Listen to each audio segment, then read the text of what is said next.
یا مہدی یا مہدی یا مہدی السلام علیک یا صاحب العصر والزمان۔ بسم اللہ الرحمن الرحیم، اللہم صلی علی محمد وآل محمد وعجل فرجہم اجمعین۔ آپ دیکھ رہے ہیں کرائم ٹی وی کینیڈا، میں ہوں آپ کی میزبان مہوش ناصر۔ آپ دیکھ رہے ہیں ہمارا پروگرام ابھی وقت ہے، جس میں ہمارے ساتھ شامل ہوتی ہیں ذاکرہ اہل بیت اسماء فاطمہ نقوی صاحبہ۔ جیسے کہ آپ جانتے ہیں کہ ہمارا ٹاپک ہے امام کا ظہور اور غفلت، جس میں ہم امام سے دوری کی وجہ اور امام کے ظہور میں دیر ہونے کی وجہ کے بارے میں جان رہے ہیں، جس میں ہمارے ساتھ رہنمائی فرما رہی ہیں اسماء صاحبہ۔ السلام علیکم اسماء، کیسی ہیں آپ؟ بسم اللہ الرحمن الرحیم۔ وعلیکم السلام، الحمدللہ۔ آپ سنائیے، آپ ٹھیک ہیں؟ اللہ کا شکر ہے، سب ٹھیک ہے، مولا کا کرم ہے۔ اسماء، آپ بہت خوب بیان کر رہی ہیں ماشاءاللہ۔ آپ نے پہلے 2 ایپیسوڈ بھی ماشاءاللہ بہت اچھا ہمیں سمجھایا آسان الفاظ میں، ہمیں اور ہمارے بچوں کے لیے، کہ ہم جان سکیں کہ امام کے ظہور میں ہمیں کیا کوتاہیاں ہیں ہماری، تو ہم اس کے بارے میں جان سکتے ہیں۔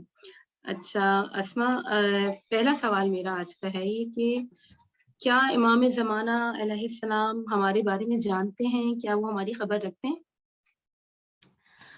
جی میں بھی سب سے پہلے تو یہ ذکر ہی ایسا ہے کہ جب بھی بیان ہوتا ہے تو الفاظ خود بخود خوبصورت ہو جاتے ہیں۔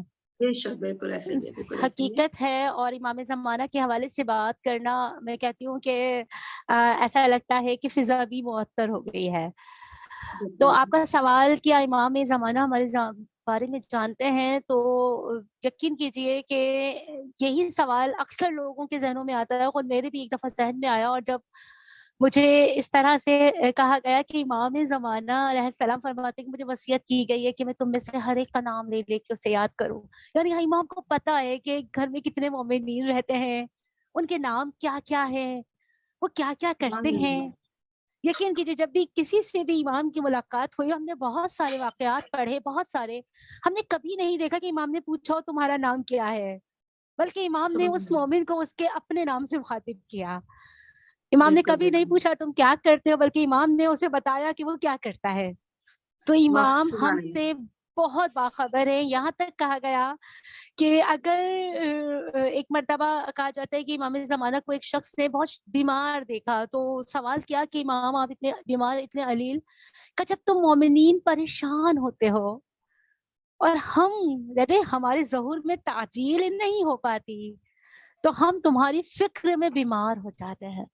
دیکھیں یہ حدیث کے جملے نہیں، یہ مفہوم سمجھ لیجئے کچھ ہے کہ امام زمانہ علیہ السلام ہماری پریشانیوں تک کو محسوس کرتے ہیں، ہماری مشکلات تک کو محسوس کرتے ہیں، اور باقاعدہ کہتے ہیں شب جمعہ ہے، اور یقین کیجیے جب ہمارے اعمال امام کے سامنے پیش ہوتے ہیں تو امام گریہ کرتے ہیں، روتے ہیں ہمارے اعمال کو دیکھ کر، اور دعا کرتے ہیں۔ اور یقین کیجیے ہم وہ واحد قوم ہے کہ جس کے لیے زمانے کا امام یعنی ہمارے وقت کے امام ہمارے لیے استغفار کرتے ہیں کہ ہمارے گناہ کم ہو جائیں۔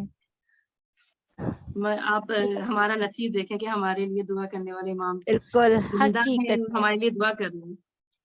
تو حقیقت میں یہی تو کہا جاتا چاہیے ہے کہ باقاعدہ معصومین کی روایات ہے کہ میرا سلام ہو ان لوگوں پر جو سفیدی پر سیاہی کو دیکھ کر ایمان لے آئیں گے، یعنی جو کچھ دیکھیں، اگر دیکھا جائے تو کتاب یہی ہے نا، سفیدی پر سیاہی کو دیکھ کر ایمان لانا۔ ہم روایتیں پڑھتے ہیں، احادیث پڑھتے ہیں اور ایمان لاتے ہیں کہ جن کے سامنے ان کا زمانے کا امام نہیں ہوگا اور وہ امامت پہ یقین رکھیں گے۔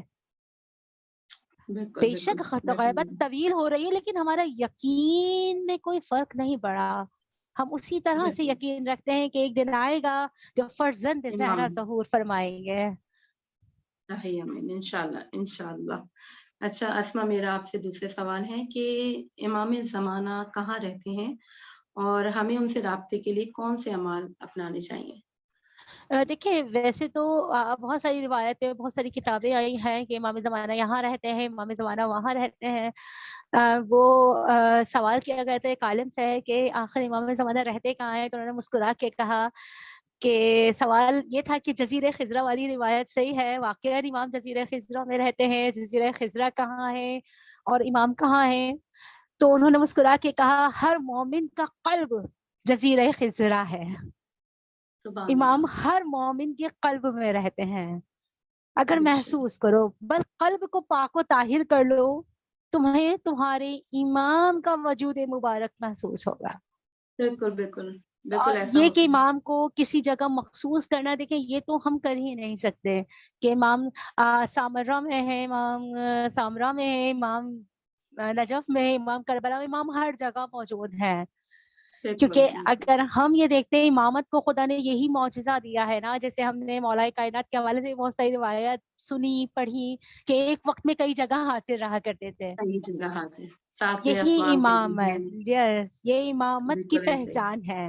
اور ہمارے امام بھی کہتا ہے کہ اگر امام کہتے ہیں ہم کوفے میں ہیں تو ہم کراچی میں رہنے والے کہیں گے ابھی تو امام کوفے میں موجود ہیں، ابھی ہم امام تھوڑا سے گناہ کر لیتے ہیں، جب امام کراچی آئیں گے تو پھر ہم تو ہم صحیح ہو اپنے جائیں اعمال کو بہتر کر لیں گے. تو وہی گے. بات ہے نا، اگر ہم یہ کر لیں تو ہم اعمال سے اور دور ہو جائیں گے عمل سے. بالکل ایسے ہمیں ہی. تو یہ بالکل سمجھنا ہے کہ ہر لمحے امام ہمارے گھر میں موجود ہیں، ہمیں دیکھ بالکل رہے ہیں. بالکل ایسا ہی ہے. بہت اچھا، خوب. اور کون سے اعمال انجام دینے چاہیے، یہ ہے آپ کا سوال نا دوسرا. جی جی جی جی. ہاں دیکھیے، امام کی ظہور کے لیے اور امام سے ملاقات کے لیے بہت سے اعمال کا تذکرہ ہوا ہے. اس میں سب سے بڑھ کے کچھ دعاؤں کا تذکرہ ہے، جیسے دعائے ندبہ. کہتے ہیں جو جمعے کے دن دعائے ندبہ پڑھتا ہے تو زمانے کے امام کی زیارت اسے ضرور نصیب ہوتی ہے. سبحان اللہ. یہاں تک کہا گیا کہ اگر کوئی 40 دن دعائے عہد پڑھے گا تو اس زمانے یہ نہیں ہو سکتا کہ ظہور امام اور وہ امام کے لشکر میں شامل نہ ہو. خود سبحان بخود اللہ. اس پر معرفت کے دروازے کھلتے چلے جائیں گے. اس کے علاوہ بالکل. کہا گیا کہ اگر امام سے ملاقات کرنی ہے، وہ بہت پیارا سوال رہبر کے پاس پہنچایا گیا تھا آیت اللہ خامنہئی کے، اگر امام زمانہ سے ملاقات کرنی تو کیا کریں. کہا کہ کام کرو، گناہوں سے بچو اور واجبات پہ عمل کرو. سبحان بس اللہ. یہ اور دو کتنی کام کر آسانیاں، لو. بس آسانیاں ہم پہ آسانیاں ہو گئی ہیں. آسانیاں کہ بس کیا کام کرنے سے واجبات پر عمل کرو اور گناہوں سے بچو.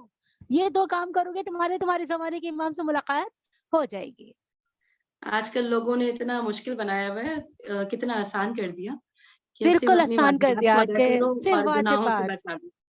وہ ایک عالم تھے، انہوں نے ایک استاد تھے، انہوں نے اپنے یعنی شاگرد کو ڈانٹا کہ تمہیں علم دین نہیں آ سکتا، تم نہیں حاصل کر سکتے، تم یہاں سے چلے جاؤ.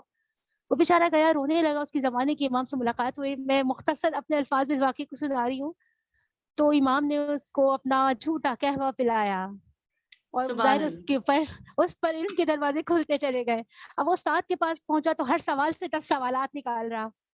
تو انہوں نے سوال کیا، یہ بتاؤ تم کس سے مل کے آئے ہو. کہا کہ ایک شخص ہے، عربی ہے، سیدھا سادہ سا ہے، اس نے مجھے اپنا قہوہ دیا تھا، بس میں اسی سے مل کے آیا ہوں.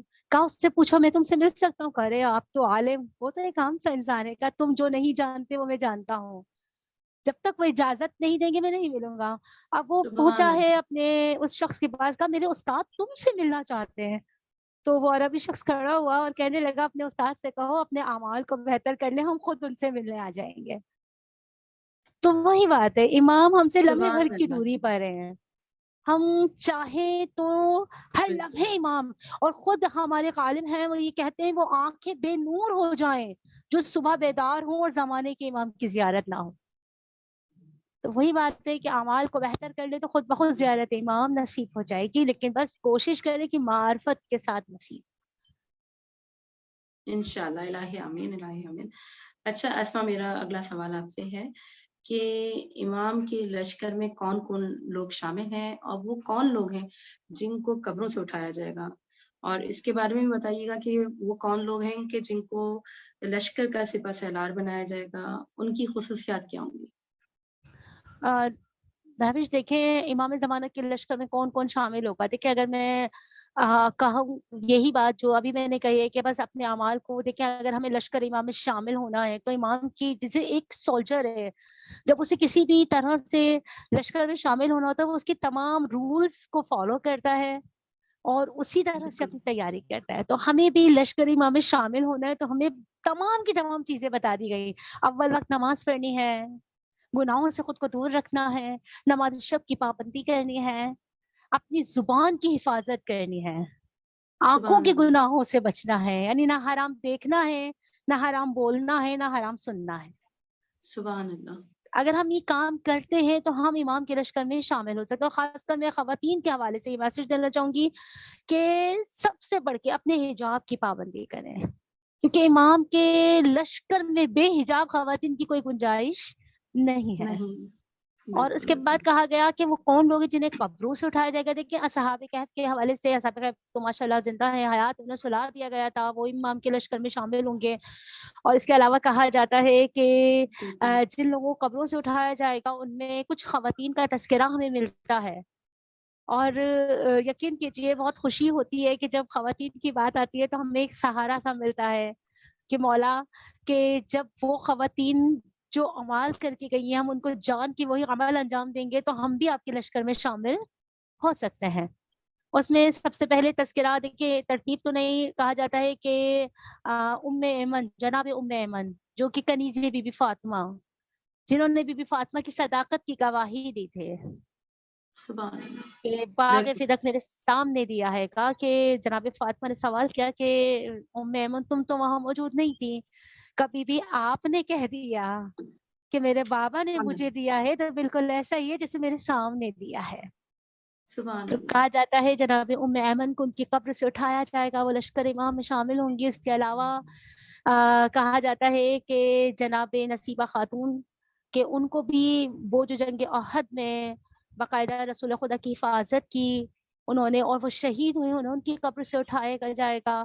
اور اس کے علاوہ بہت سی خواتین کا تذکرہ ہے, لیکن اور سب سے بڑھ کے جو خواتین کو اگر ہمیں اجمالی تذکرہ کروں, دیکھیں بہت سی ہیں, لیکن میں کیا بات ہے کہ سب سے پہلی بات کیا تھی کہ انہوں نے اپنے کردار کی حفاظت کی ہے. خواتین کے لیے سب سے بڑی چیز غیبت امام میں کیا کرنا ہے, اپنے کردار کی حفاظت کرنی ہے, اپنی آنکھوں میں شرم و حیا, اپنی عفت کی حفاظت کرنی ہے. وہ کہتے ہیں نا کردار کی طاقت سے زمانے کو ہلا دو, تم فاطمہ زہرا کی دعاؤں کا صلہ ہو. ہم عام لوگ نہیں ہیں. تو کہا جاتا ہے اس کے بعد جناب زبیدہ خاتون زوجہ ہارون رشید, کہتے ہیں انہوں ان کی قبر سے, اچھا ان کا کام کیا تھا, وہ چھوٹی چھوٹی نیکیاں کیا کرتی تھیں. وہ کون سی چھوٹی نیکیاں کہ کبھی حاجیوں کے لیے مشق بھروا دی, جو بھی کسی کی مدد کر دی, چھوٹی چھوٹی نیکیاں انہیں اتنی باکمال کہتے ہیں نا کمال کی منزل پر پہنچا گئی کہ انہیں وقت کے امام کی لشکر میں شامل ہونے کے لیے اٹھایا جائے گا.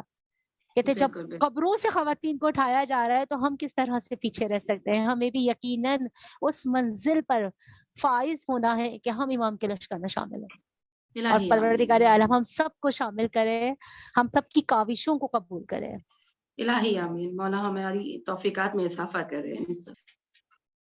بہت خوب اسما, بہت اچھا آپ نے اور آسان الفاظوں میں آپ نے ہمیں سمجھایا. انشاءاللہ پھر نیکسٹ ایپیسوڈ میں پھر ہم آپ سے تھوڑی سی رہنمائی لیں گے. انشاءاللہ. ہاں, آپ دیکھ رہے ہیں قائم ٹی وی کینیڈا کا پروگرام ابھی وقت ہے. میں ہوں آپ کی میزبان مہوش ناصر. انشاءاللہ اگلی ایپیسوڈ میں پھر حاضر خدمت ہوں گے. جب تک کے لیے اجازت دیجیے. اللہ حافظ. یا مہدی یا مہدی یا مہدی السلام علیک یا صاحب العصر والزمان.